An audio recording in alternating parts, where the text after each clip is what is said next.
Once upon a time, there was this dog called Hugo. Hugo was a happy little chap, and he loved his family.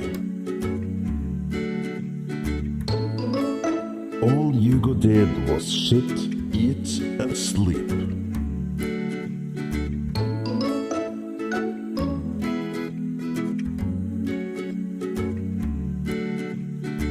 One day his owner bought a really expensive camera. It was a really cool camera. It's a new red weapon. His owner told him, "You're eating too much. Even though you're a dog, you have to make money on your own." But Hugo didn't know much about anything else than play.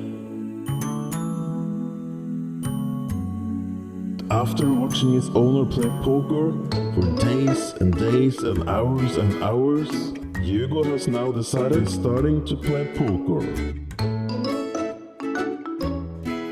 Coming soon, the world's first poker-playing dog, Hugo. Coming soon on the YouTube channel PokerDudeOnTube. I realized I'm a god. Think I heard a bit when I murder shit. In a moment I'll be taking off a tourniquet. When I burn him and I hit him in the sternum, I don't even gotta enter, but I'm gonna win the tournament. That's what I'm all about.